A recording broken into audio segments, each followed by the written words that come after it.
কেমন আছো বন্ধুরা? আশা করি তোমরা সবাই অনেক অনেক বেশি ভালো আছো। 10 মিনিট স্কুলের পক্ষ থেকে তোমাদের সবাইকে স্বাগতম জানাচ্ছি। আমি রাশেদ। আমরা তোমাদের যে তৃতীয় যে অধ্যায়টি রয়েছে সেগুলো সম্পর্কে জানছিলাম, তাই না?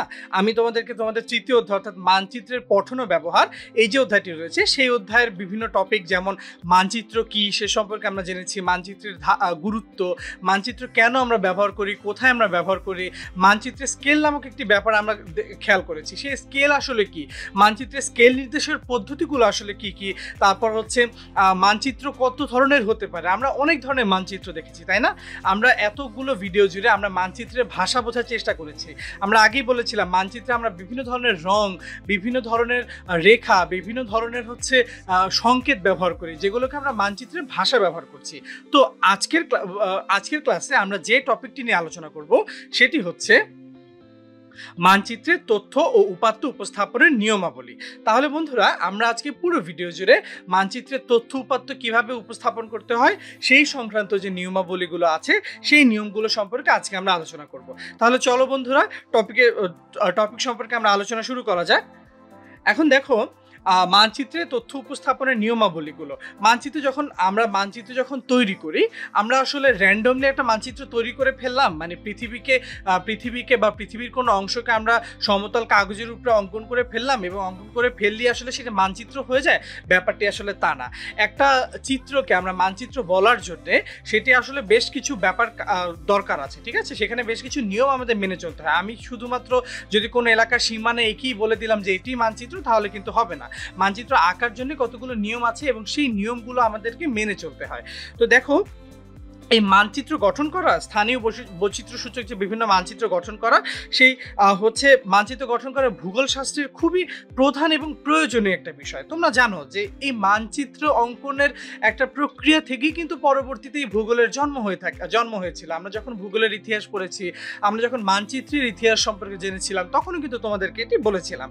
তো দেখো, আমাদের এই বিশাল পৃথিবীকে জানার জন্য এবং এই পৃথিবীর বিভিন্ন অংশকে যখন হচ্ছে বিশাল পৃথিবীকে অথবা পৃথিবীর কোনো একটা অংশকে যখন আমরা ছোট একটা সমতল কাগজে আঁকতে যাব, তো তখন আমাদেরকে হচ্ছে কিছু উপায় আমাদেরকে মেনে চলতে হয়। এই উপায়গুলো যদি আমরা না মানি, তাহলে কিন্তু আসলে কোনোভাবেই আমরা বিভিন্ন স্থানের যে বৈশিষ্ট্যগুলো আছে, সেটি সামাজিক হোক বা প্রাকৃতিক হোক, এই ধরনের বৈশিষ্ট্যগুলো কিন্তু আমরা ফুটিয়ে তুলতে পারবো না, তাই না? এইখানে দেখো, তোমরা একটি মানচিত্র দেখতে পাচ্ছ। দেখো, এই মানচিত্রে কতগুলো রং ব্যবহার করা হয়েছে। এই রংগুলো কিন্তু নিছক ব্যবহার করার জন্য ব্যবহার করা না।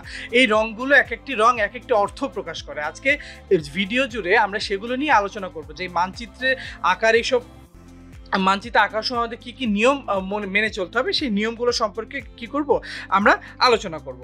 এখন দেখো, একটা মানচিত্রে আমরা অনেক কিছু দেখতে পারি। একটা মানচিত্রের ভিতরে আমরা পাহাড় পর্বত দেখাতে পারি, নদী নালা দেখাতে পারি, আমরা মসজিদ মন্দির এইসবও দেখাতে পারি, আমরা যে বিভিন্ন সড়কগুলো রয়েছে, রেল রাস্তা রয়েছে, সেগুলো দেখাতে পারি। তো দেখো, আমরা মানচিত্রটি এমন হবে যে কিছু একদম ইউনিভার্সাল, অর্থাৎ সব জায়গায় সার্বজনীন কিছুই থাকবে, যে সংকেত থাকবে, যেগুলো আসলে পৃথিবীর সব জায়গায় গেলে একই রকম হবে। অর্থাৎ সেই সংকেতগুলো যদি মানচিত্রে থাকে, তাহলে তুমি পৃথিবীর যে ভাষার মানুষই হও না কেন, তুমি সেটি থেকে বুঝতে পারবে যে হ্যাঁ, এখান দিয়ে এটিকে বোঝানো হয়েছে। তো দেখো, যে কোনো ভাষায় এটি মানচিত্র পাঠ করতে হলে আমাদের বিভিন্ন ধরনের প্রতীক চিহ্নের সাহায্য নিতে হয়। হ্যাঁ, তো পৃথিবীর বিভিন্ন দেশে হচ্ছে তাদের স্থানীয় বৈচিত্র্যসূচক মানচিত্রের মধ্যে এই সকল প্রতীক চিহ্ন হচ্ছে ব্যবহার করে আসছে। তো যেহেতু বিভিন্ন দেশে হচ্ছে এই ধরনের প্রতীকগুলোকে ব্যবহার করা হয়ে আসছে, এই জন্য এই প্রতীক চিহ্নগুলোকে আমরা আন্তর্জাতিক প্রচলিত প্রতীক চিহ্ন বলে থাকি। ঠিক আছে, আন্তর্জাতিক প্রচলিত প্রতীক চিহ্ন বলে থাকি। তো একটা মানচিত্র যখন আমি দেখব, তো দেখো, এই মানচিত্রটি যখন দেখছো, তখন এই মানচিত্রে দেখো, এখানে কোথাও খুব গাঢ় নীল, কোথাও হালকা হলুদ, কোথাও হয়তো বা একটু কম গাঢ় হচ্ছে সবুজ, কোথাও হচ্ছে একদম একটু হালকা নীল। তো এই যে দেখো, এই যে রঙের পার্থক্য, এই রঙের পার্থক্য দিয়ে আসলে আমরা কি বুঝবো, সেগুলো বোঝার জন্য দেখো, এই মানচিত্রের নিচে দেখো, আমি যেখানে দাগ দিলাম, মানচিত্রের বাম দিকে নিচে যে কোনায় লিজেন্ড নামে একটা লেখা আছে। এর মাধ্যমে এই যে রঙগুলো কি কি, সেখানের মাধ্যমে কিন্তু আমরা বুঝতে পারছি। এখানে কিছু সংখ্যা লেখা আছে, তার মানে এই রঙগুলো দিয়ে কিছু একটা সংখ্যা বোঝাচ্ছে। যেহেতু উপরে একটা কথা আছে যে female literacy map of Bangladesh, যেহেতু বাংলাদেশের কি করছে, যে নারী শিক্ষার হারটি নিয়ে হচ্ছে এখানে লেখা আছে। তাহলে এখানে এই যে রংগুলোর পাশে যে সংখ্যাগুলো আছে সেই সংখ্যাগুলো দেখে আমরা হচ্ছে সেই ধরনের যে তথ্য উপাত্তগুলো সেগুলো কিন্তু আমরা বলতে পারি, তাই না? তো দেখো এই যে প্রতীকগুলোর সাহায্যে আমরা মানচিত্রকে পাঠ করতে পারি, যে প্রতীকগুলোর সাহায্য নিয়ে আমরা মানচিত্রকে বুঝতে পারি, সেই প্রতীকগুলোকে আমরা কি বলি বলতো? লিজেন্ড বলে থাকি। এই স্থানীয় বৈচিত্র্য সূচক প্রতীকগুলোকে আমরা হচ্ছে লিজেন্ড বলে থাকি। হ্যাঁ, এগুলো মানচিত্রের নিচে থাকতে পারে, সাধারণত মানচিত্রের নিচেই থাকে, অনেকে উপরেও দিয়ে থাকে, তবে মানচিত্রের নিচে থাকাটাই হচ্ছে সবচেয়ে বেস্ট প্র্যাকটিস। ঠিক আছে? তো একটা মানুষ যত হচ্ছে এই যে বিভিন্ন ধরনের প্রতীক বা চিহ্নগুলো আছে, প্রতীকগুলো আমরা একটু পরে দেখব, সূচক সম্পর্কে, প্রতীক সম্পর্কে, একটা মানচিত্রের বিভিন্ন খুঁটিনাটি সম্পর্কে, এই নিয়মাবলী সম্পর্কে যত ভালো সে ধারণা রাখবে, সে তত বেশি একটা মানচিত্র সহজে পাঠ করতে পারবে। একটা মানচিত্র যে শুধুমাত্র একটা কাগজের টুকরা না, একটা পৃথিবীকে বা পৃথিবীর কোনো অংশকে তুমি যতটা সহজে মানচিত্রের মাধ্যমে প্রকাশ করতে পারো, তুমি এতটা সহজে অন্য কোনো কিছুর মাধ্যমে তুমি প্রকাশ করতে পারবে না। মানচিত্রে তুমি এত ধরনের কাজ করতে পারো, এত সুন্দর মানচিত্রের কাজ করতে পারো, এবং যা দিয়ে এত ধরনের তুমি হচ্ছে তথ্য প্রকাশ করতে পারো, তার কিন্তু আসলে কোনো সীমা নেই।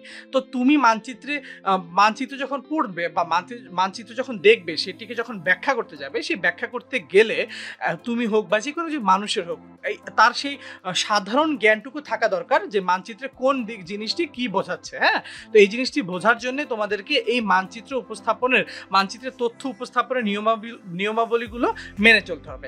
আচ্ছা, এখানে একটি কথা বলে দিই, মানচিত্রটি যখন আমরা দেখছি, তাহলে দিকের একটু ব্যাপার আমি বলে দিই, দিকের ব্যাপারটা সামনে আসবে, তো তাই বলে দিচ্ছি যে কোনো একটি মানচিত্র যদি তোমার মুখোমুখি ধরো, দেখো এই মানচিত্রটি তোমার মুখোমুখি ধরেছে, তাহলে এই মানচিত্রের উপরের দিকটি হবে নর্থ অর্থাৎ উত্তর দিক। তাহলে একদম উত্তরের বিপরীত দিকটি কি হবে বলো? উত্তরের বিপরীত দিকটি হবে সাউথ অর্থাৎ দক্ষিণ। আর তোমার হাতের ডান দিকের যে দিকটি, সেই দিকটি হবে হচ্ছে ইস্ট অর্থাৎ পূর্ব। আর হাতের বাম দিকের দিকটি হবে কি বলতো? ওয়েস্ট হবে অর্থাৎ পশ্চিম হবে। তাহলে মানচিত্রের দিকের ব্যাপারটি আশা করি তোমরা ক্লিয়ার হয়েছে, যে তোমার মানচিত্র যদি তুমি মুখোমুখি ধরো যে কোনো একটা মানচিত্র, তাহলে তার মাথার দিকটি হবে, উপরের দিকটি হবে উত্তর দিক, তাহলে উত্তর দিকের একেবারে যে বিপরীত যে দিকটি, সেই দিকটি হবে দক্ষিণ দিক, আর তোমার হাতের ডান পাশে হবে হচ্ছে পূর্ব দিক, এবং হাতের বাম পাশে হবে পশ্চিম দিক। এখন দেখো, আমরা মানচিত্রের তথ্য উপস্থাপনের যে নিয়মাবলীগুলো আছে, আমরা সেখানে বলেছিলাম যে কতগুলো প্রতীক চিহ্ন আছে, যেগুলোকে আমরা ইন্টারন্যাশনাল কনভেনশনাল সাইন আমরা বলে থাকি। হ্যাঁ, তো এই ধরনের সাইনগুলো কি কি দেখো? প্রথমটি হচ্ছে পাকা রাস্তা। তোমরা কোনো মানচিত্রে যদি এরকম দুটো লাইন দেখো, তাহলে মানে এগুলো এখানে তো সোজা হয়নি, এখানে সোজাভাবে দেওয়া আছে, যদি সোজাভাবে দেখো এরকম কতগুলো লাইন, তাহলে বুঝবে তার মাধ্যমে পাকা রাস্তা বোঝাচ্ছে। ঠিক আছে? যদি সেই রাস্তাটির এরকম সোজাসুজি একেবারে নিরবিচ্ছিন্ন না গিয়ে মাঝে মাঝে একটু বিচ্ছিন্ন হয়ে গেছে, দেখো মাঝের এই জায়গাগুলো একটু বিচ্ছিন্ন হয়ে গেছে, এরকম যদি থাকে, তাহলে সেটিকে বোঝাবে কাঁচা রাস্তা। তাহলে দেখো, এরকম দুটো লাইনের মাধ্যমে একটাকে নিরবিচ্ছিন্নভাবে এঁকে পাকা রাস্তা বোঝাতে পারছো, আর একটাকে বিচ্ছিন্নভাবে একে তুমি কাঁচা রাস্তা বোঝাতে পারছো, তাই না? তাহলে এটি কত চমৎকার একটি ব্যাপার। দেখো, তারপর আন্তর্জাতিক সীমারেখা। ধরো আমি যখন বাংলাদেশের হচ্ছে এরকম মানচিত্র আঁকবো, আমি যদি মানচিত্র আঁকতে যাই, এখানে ধরো আমি মোটামুটি একটা চিত্র যদি আঁকি মানচিত্রে, এটা মানচিত্র খুব একটা ভালো মানচিত্র হয়নি, তো এটা ধরে না যে বাংলাদেশের মানচিত্র।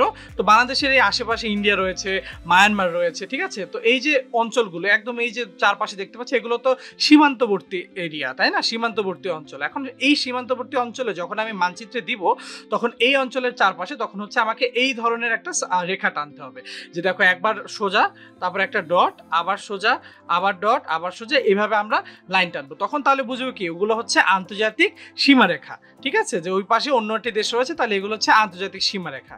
এখন আমরা যে বিভিন্ন ধরনের জেলা আমরা যে এর ভিতর দেখাই, আমরা মানচিত্রের মধ্যে বিভিন্ন ধরনের জেলা দেখাতে পারি, তাই না?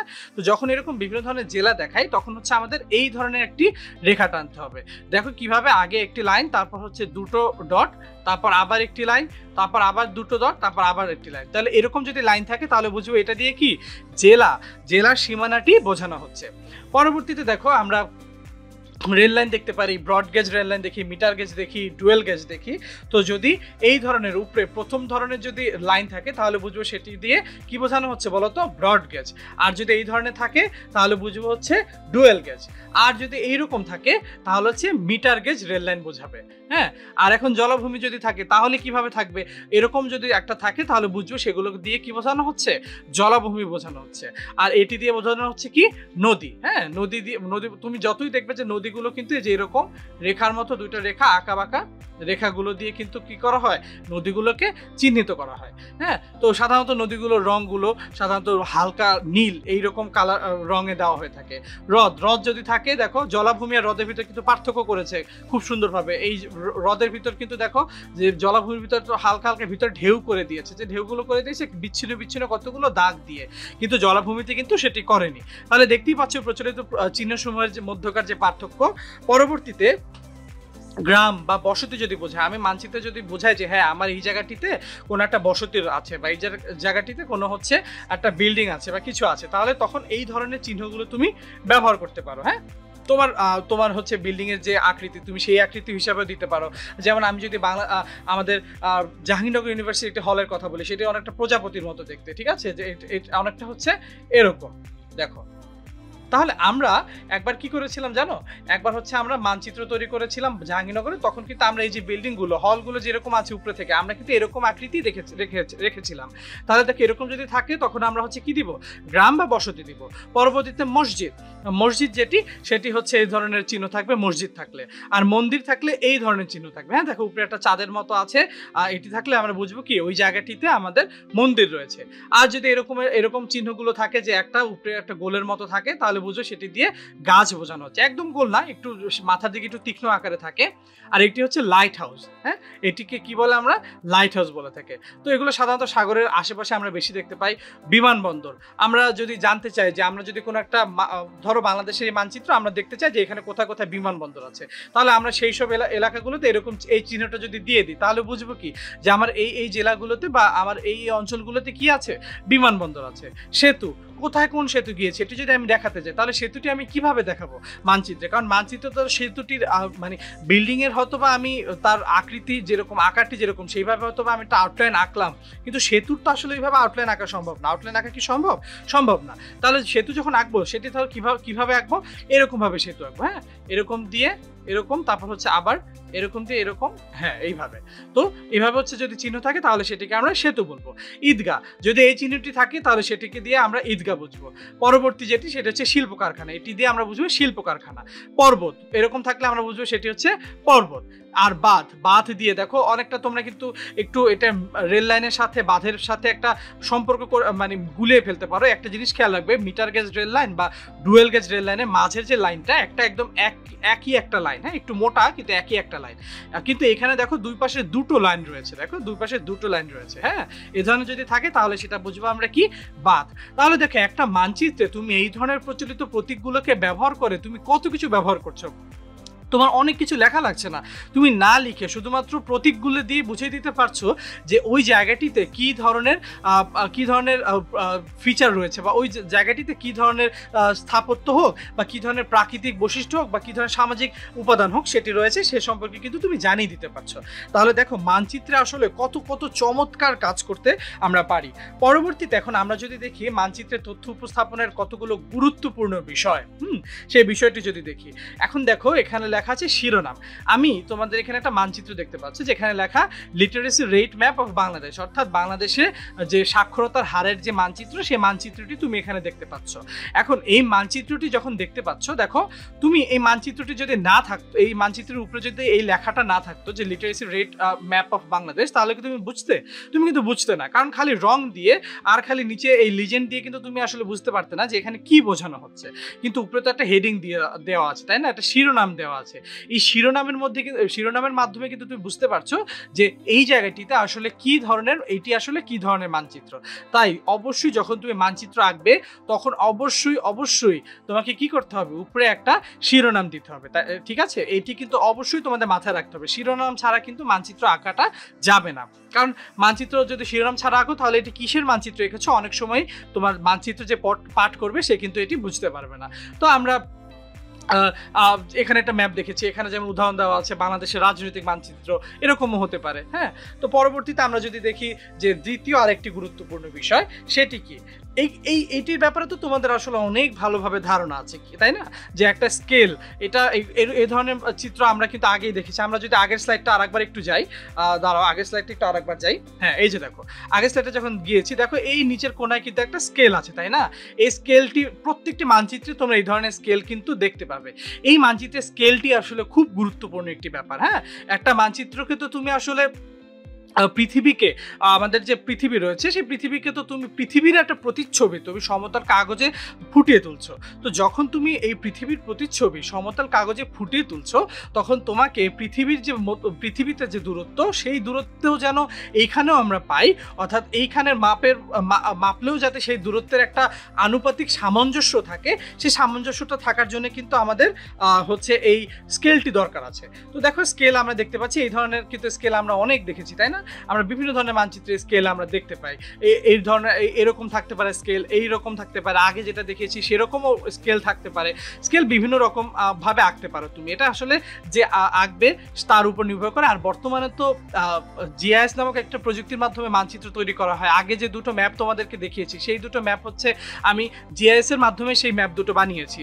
তো এগুলো কিন্তু কম্পিউটারাইজড ওয়েতে আমি বানিয়েছি, আমার হাতেও কিন্তু আঁকতে হয়নি। তোমরা যখন বড় হবে, তোমরা যখন গুগল নিয়ে আরো পড়াশোনা করবে, তখন তোমরা এই ধরনের জিআইএস এর মাধ্যমে মানচিত্র অঙ্কন করতে সমর্থ হবে। তো দেখো ওইখানে গেলে এরকম স্কেলগুলো তুমি পাবে। তো স্কেলগুলো কি, স্কেল আমরা তো জানি যে মানচিত্রের দূরত্ব আর ভূমির দূরত্বের অনুপাতকে আমরা স্কেল বলছি, তাই না? তো কোনো অঞ্চলে মানচিত্র তৈরির সময় আয়তনকে কমিয়ে ক্ষুদ্র করে আঁকতে হয়, অবশ্যই তো ক্ষুদ্র করে আঁকতে হয়, একে আমরা স্কেল অনুসারে আঁকা বলি। স্কেল থেকে বোঝা যায় যে কোন আয়তনকে কতটুকু কমানো হয়েছে। আর স্কেল যত ছোট হবে মানচিত্রে তত বেশি আয়তন দেখানো যাবে। কিরকম, ধরো তুমি যদি 1:10 লিখলে, ঠিক আছে, 1:10 এই স্কেলে একটা মানচিত্র আঁকলে, আর একটা আঁকলে 1:6000, তো এইটিতে কি বোঝায় বলো তো? এই যে 1:6000 আর 1:10 এগুলো দিয়ে কি বোঝায়? একটি বোঝায় ভূপৃষ্ঠ মানচিত্রে 1 একক সমান ভূপৃষ্ঠে কত, 10 একক। তাহলে তোমার মানচিত্রে 1 একক, তুমি মানচিত্রে যদি 1 একক যাও, একক বলতে এখানে ইঞ্চি, সেন্টিমিটার, যে কোনো কিছু হতে পারে, তো 1 একক যাও, তাহলে ভূমিতে কতটুকু যাবে বলো তো, 10 একক। আর এইখানে দেখো কি বোঝাচ্ছে, যে তুমি ধরো মানচিত্রে হচ্ছে যদি 1 একক যাও, তাহলে ভূমিতে যাবে কত, 6000 একক। এটিকে তো আমরা হচ্ছে রিপ্রেজেন্টেটিভ ফ্র্যাকশন হিসেবে আমরা দেখেছিলাম, তাই না, প্রতিভা অনুপাত। তার মানে তুমি এটিতে যদি 1 একক মানচিত্রে নাও, তাহলে সেটি ভূমিতে কত, 6000 একক। তার মানে এটির মাধ্যমে কিন্তু তুমি অনেক বেশি এলাকাকে দেখাতে পারছো, আবার এটির মাধ্যমে কম এলাকাকে দেখাতে পারছো। কিন্তু তুমি এটির মাধ্যমে কম এলাকাকে দেখালেও, এই যে এখানে যেটি দেখছো, এই স্কেলের মাধ্যমে কম এলাকাকে দেখাতে পারলেও, এই স্কেলে সাধারণত তুমি অনেক বেশি ডিটেইলড ভাবে একটা এলাকাকে দেখাতে পারবে। যেহেতু ছোট একটা এলাকাকে অনেক বড় করে দেখাচ্ছ, অনেক ভালোভাবে দেখাতে পারবে। কিন্তু এখানে যেহেতু একটা বড় এলাকাকে ছোট অংশের ভিতর নিয়ে আসছো, তাহলে তুমি এর ভিতর চাইলেও আসলে অনেক বেশি কিছু তথ্য দেখাতে পারবে না। তো দেখো এখানে যে স্কেলগুলো রয়েছে, যেমন এখানে হচ্ছে 0 থেকে 75, ধরো এই পর্যন্ত এখানে হচ্ছে 1 ইঞ্চি। হ্যাঁ, মানচিত্রে হচ্ছে 1 ইঞ্চি, এখানে তাহলে 1 ইঞ্চি যদি হয়, তাহলে ভূমিতে কত, যেহেতু কিলোমিটার আছে, ভূমিতে তাহলে 75 কিলোমিটার বোঝাচ্ছে। তাহলে তুমি বুঝতেই পারছো যে তুমি যদি মানচিত্রের কোন একটা অংশ যদি নাও, সেটুকুর দূরত্ব যদি দেখো যে 1 ইঞ্চি, তাহলে বুঝতে পারবে ভূপৃষ্ঠে সেই দূরত্ব কত বলতো, 75 কিলোমিটার। আবার এই মানচিত্র আসো, ধরো 50 থেকে 100 লেখা আছে, ধরো এইটুকুর মাঝে দূরত্ব 1 সেন্টিমিটার বা 1 ইঞ্চি, যেটা হোক সমস্যা নেই। তো 1 ইঞ্চি যদি হয়, তাহলে আমরা মানচিত্রের দূরত্ব যদি 1 ইঞ্চি হয়, ভূপৃষ্ঠের দূরত্ব সেটা কত হবে, 50 থেকে 100 থেকে 50 বাদ দিলে 50, তার মানে 50 মাইল হবে। তাহলে দেখো এই ধরনের স্কেলের মাধ্যমে আমরা জেনে যাচ্ছি যে কিভাবে আসলে ওখানে মানচিত্রের মধ্যে আসলে কতটুকু দূরত্ব কভার করা হয়েছে। তাহলে দেখতেই পাচ্ছ যে স্কেল আসলে কত গুরুত্বপূর্ণ একটি ব্যাপার, তাই না? স্কেলের ব্যাপারটি অনেক বেশি তোমাদেরকে মেনে চলতে হবে, এবং স্কেল তোমাদেরকে দিতেই হবে, না হলে কিন্তু তোমার মানচিত্র অ্যাকুরেট হবে না। পরবর্তীতে আমরা যেটি দেখব সেটি হচ্ছে, তোমাদের মানচিত্রে আগেই আমরা দেখিয়েছিলাম যে মানচিত্রে একেবারে উপরে আমরা এই ধরনের কতগুলো চিহ্ন দেখতে পাই। আমরা এরকম দেখতে পারি, দ্বিতীয় যেভাবে দেখানো হচ্ছে এইভাবে দেখতে পারি, এইভাবে দেখতে পারি, অথবা এরকমও দেখতে পারি, বিভিন্ন ধরনের হতে পারে। হ্যাঁ, এই ধরনের একটা চিহ্ন থাকে। এই চিহ্নটি দিয়ে আসলে কি বোঝানো হয় বলতো? এই চিহ্নটিকে আমরা বলে থাকি উত্তর দিক, বা ইংরেজিতে নর্থ লাইন। হ্যাঁ, এইটি মানচিত্রের জন্য খুবই খুবই গুরুত্বপূর্ণ। এই সবগুলো যতগুলো বলছি সবগুলোই খুবই গুরুত্বপূর্ণ, এগুলো অবশ্যই তোমাকে মানচিত্রে দিতে হবে। একটা নর্থ লাইন তুমি যদি না দাও, দেখো তুমি মানচিত্র আঁকছো, তুমি পৃথিবীর বর্ণনা করছো, কিন্তু পৃথিবীর কোন দিক কিভাবে বর্ণনা করছো সেটি যদি ঠিকভাবে না দেখাতে পারো, তাহলে কি সেটি ঠিকভাবে, তাহলে কি সেটি তুমি ভালোভাবে দেখাতে পারলে, বা তাহলে কিন্তু ভালোভাবে সেটি বোঝাতে পারলে না। তো যদি বোঝাতে না পারো তাহলে তো সমস্যা হয়ে গেল, তাই না? তাই এই ধরনের আমরা কি করি, প্রতিটি মানচিত্রের উপরের দিকে বাম দিকের মার্জিনে একটি তীর দেওয়া থাকে। এটা আসলে বাম দিকে হতে পারে, ডান দিকেও হতে পারে, এটা তোমার ইচ্ছা যে তুমি কোন দিকে সুবিধা মতো এটি দেবে। হ্যাঁ, বাংলা এটি তো উত্তর লেখা থাকে, আর ইংরেজিতে হচ্ছে এন দেওয়া থাকে। এটার মাধ্যমে, এই এন মাধ্যমে দিয়ে উত্তর দিক, যে কোনো একটা উত্তর দিক লেখা থাকলে তখন তুমি বুঝবে বাকি দিকগুলো কি। সেভাবে যে মানচিত্র বলেছিলাম, যদি এরকম থাকে তাহলে তার কোনো কথাই নেই, তাহলে উপরে উত্তর দিক, নিচে দক্ষিণ দিক, পাশে হচ্ছে এদিকে ইস্ট, ওদিকে ওয়েস্ট। ঠিক আছে, এটা হচ্ছে উল্টো করে দেওয়া। এইভাবেও যদি কেউ দেয় সেভাবে দিতে পারে, কিন্তু এটা না দেওয়াটাই বেটার। এই যে ওয়েস্ট যেভাবে দেওয়া, ওয়েস্ট এক সাইডে যেটা দেওয়া, এটা ওইভাবে দেওয়া ঠিক হবে না। পরবর্তীতে দেখো আমরা যে প্রতিটি মানচিত্রের যেটা দেখালাম যে এই উত্তর দিকটি কিন্তু খুব ভালোভাবে আমরা বের করে যদি আমরা জানি, তাহলে কিন্তু এগুলো খুব ভালোভাবে দিতে হবে। তো দেখো এখন আমরা যদি তুমি উত্তর দিক না দাও, যদি তুমি উত্তর দিক না দিতে চাও, তাহলে কি হবে? তাহলে আমি আগের স্লাইড একটু যাই, আমি একটু আগের স্লাইডটা দেখাই, দাঁড়াও। হ্যাঁ, দেখো তুমি ধরো উত্তর দিক দিলে না, তোমার এটা ইচ্ছা নাই যে আমি উত্তর দিক দেব না, তাহলে আমি কি করব? তুমি উত্তর দিক নাই দিতে পারো, ঠিক আছে? তো এই তখন তোমার যেটা করতে হবে, দেখো তুমি মানচিত্রে যে অক্ষাংশ এবং যে দ্রাঘিমাংশগুলো আছে সেগুলো দেখো, এখানে এই যে সংখ্যাগুলো, এগুলো হচ্ছে অক্ষাংশ, দ্রাঘিমাংশ। ঠিক আছে, এই অক্ষাংশ দ্রাঘিমাংশ যখন তুমি দেখাবে, তাহলে তখন কিন্তু তোমার আর কি করতে হবে না বলো তো, তখন আর তোমাকে হচ্ছে উত্তর দিক দেখাতে হবে না, কারণ অক্ষাংশ দ্রাঘিমাংশের সাথে দিকগুলো দেওয়া থাকে, ওগুলোর মাধ্যমে তুমি আসলে দিকটি খুব ভালোভাবে বুঝে যাবে। তার জন্য তখন আর তোমাকে আলাদাভাবে নর্থ লাইন তখন আর দিতে হবে না, তখন তুমি নর্থ লাইন না দিলেও চলবে। তাহলে আমরা দেখে গেলাম যে উত্তর দিকের যে নর্থ লাইন, সেই নর্থ লাইনের গুরুত্বগুলো আসলে কি কি। এখন দেখো আমরা ম্যাপ লিজেন্ড আমরা লিখে রেখেছি, তাই না? তোমরা মানচিত্রে যখন দেখেছো, ওই যে নিচের দিকে কোনায় অনেক ধরনের হচ্ছে তোমরা দেখেছো যে রংগুলো ছিল, কিন্তু রংগুলো নিচের দিকে কতগুলো বক্স করে সেই রংগুলো আসলে কি বোঝাচ্ছে সেগুলো লেখা ছিল, তাই না? সেগুলো কি আমরা লিজেন্ড বলছি। তো দেখো লিজেন্ড কি, লিজেন্ডের বাংলা সেটিকে আমরা বলে থাকি সূচক। হ্যাঁ, তো মানচিত্রে প্রতীক দিয়ে, কোন প্রতীক দিয়ে কি বোঝানো হচ্ছে সেটি হচ্ছে লিজেন্ডে, এগুলো মানচিত্রে লেখা থাকে, এটা দিয়ে আমরা লিজেন্ড বুঝে থাকি। হ্যাঁ, সাধারণত নিচের দিকে এই সূচকটি বা লিজেন্ডটি দেওয়া থাকে। তো এই ধরনের বিভিন্ন ধরনের লিজেন্ড থাকতে পারে, ধরো এই ধরনের বাসের লিজেন্ড থাকতে পারে, ধরো হচ্ছে এ ধরনের যেমন গির্জার লিজেন্ড এখানে আছে, তারপর এখানে দিয়ে বোঝানো হচ্ছে যে খুব তেজস্ক্রিয় কোনো এলাকার লিজেন্ড, এরকম অনেক ধরনের চিহ্ন থাকতে পারে। তুমি তোমার মানচিত্র দেখে এই ধরনের চিহ্নগুলো দেখে তুমি বুঝতে পারবে আরো অনেক ধরনের চিহ্ন আছে লিজেন্ড, যেগুলো আমরা দেখেছিলাম যে ওই যে মানচিত্রে দেখেছিলাম যে অনেকগুলো রং আছে, সেই রংগুলো কি বোঝাচ্ছে সেগুলো কিন্তু আমার লিজেন্ডের মাধ্যমে আমি বুঝতে পারি, তাই না? তাহলে মানচিত্রে এই সকল ব্যাপারগুলো লিজেন্ড দেওয়াটাও কিন্তু খুবই গুরুত্বপূর্ণ। তুমি যদি লিজেন্ড না দাও, তাহলে আসলে তুমি যে কিসের মানচিত্র আঁকলে সেটি কিন্তু স্পষ্টভাবে তুমি বোঝাতে পারবে না। আর তুমি যদি স্পষ্টভাবে বোঝাতে না পারো, তাহলে কিন্তু আসলে এটা একটা সমস্যা, যে তোমার মানচিত্রটি যে পড়বে তার জন্য কিন্তু একটি সমস্যার কারণ হয়ে দাঁড়াবে, যে তুমি আসলে মানচিত্রটি দিয়ে কি বোঝাতে চাচ্ছ। পরবর্তীতে দেখো যে তথ্য উপাত্ত, ঠিক আছে, তথ্য উপাত্ত, সোর্স অফ ডেটা, এটা কোথায় থাকে? সব মানচিত্রই কোনো না কোনো তথ্য উপাত্তের ভিত্তিতেই আমরা তৈরি করি, তাই না? সেই তথ্য উপাত্ত তুমি কোথায় পেলে? সেগুলো মানচিত্রে যে বাইরে একটা মানচিত্রের চারপাশে যে একটা মার্জিন আছে, হ্যাঁ, সেই মার্জিনের বাইরে তুমি দিতে পারো, এটা দেওয়া উচিত। কারণ তুমি হচ্ছে যেখান থেকে মানচিত্র আঁকলে, যেখান থেকে তথ্য উপাত্ত নিয়ে তুমি মানচিত্রগুলো আঁকলে, সেই তথ্য উপাত্তগুলো কোথায় পেলে সেগুলো সম্পর্কে তোমার তথ্যটি দেওয়াটা কিন্তু খুবই গুরুত্বপূর্ণ এবং এটি দেওয়া উচিত।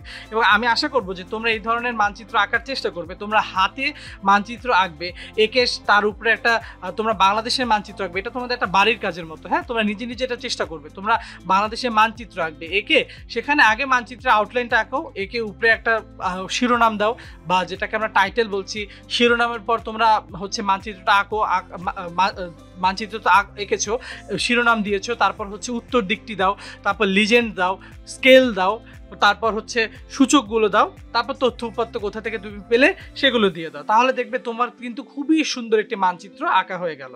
তো মানচিত্র নিয়ে আমরা কিন্তু অনেক কিছু জেনে গেলাম যে এখন যদি আমরা কোনো একটা মানচিত্র পড়ি তাহলে কিন্তু আমাদের জন্য আসলে অনেক বেশি সহজ হয়ে যাবে, তাই না? যে মানচিত্রের এইসব চিহ্নগুলো দিয়ে আসলে কি বোঝানো হয়। তোমরা একটা জিনিস মনে রেখো, এখানে তো কতগুলো চিহ্নের কথা লেখা আছে। ম্যাপের লিজেন্ড অনেক রকমের হতে পারে, অনেক ধরনের হতে পারে। এখানে শুধুমাত্র কয়েকটা লিজেন্ডের আমি জেনারেলাইজড কতগুলো লিজেন্ডের আমি ছবি দিয়েছি, এর ছাড়া অনেক ধরনের লিজেন্ড হতে পারে। হ্যাঁ, ওই যে আমরা বিভিন্ন ধরনের প্রতীকগুলো দেখেছিলাম, ওগুলো এক একটা লিজেন্ড হিসেবে কাজ করে। তো দেখো আমরা এই যে সূচকগুলো দেখলাম, তথ্য উপাত্ত দেখলাম, তাহলে মানচিত্র কিভাবে আঁকতে হয় সেই ধরনের আমরা একটা ধারণা পেয়ে গেলাম, তাই না? তাহলে আশা করছি যে পরবর্তীতে তোমরা যখন মানচিত্র নিজেরা আঁকতে যাবে, তোমাদের যে মানচিত্র আঁকার সময় তোমরা জানবে যে হ্যাঁ, এইভাবে আমার মানচিত্র আঁকতে হবে, তাহলে মানচিত্র আঁকার ক্ষেত্রে আমার আর কোনো সমস্যা হবে না। তাহলে বন্ধুরা, তোমরা মানচিত্রে বিভিন্ন তথ্য উপস্থাপনের নিয়মাবলীগুলো কি কি সেগুলো সম্পর্কে কিন্তু জেনে গেলে। তোমাদের সবাইকে অনেক অনেক বেশি ধন্যবাদ।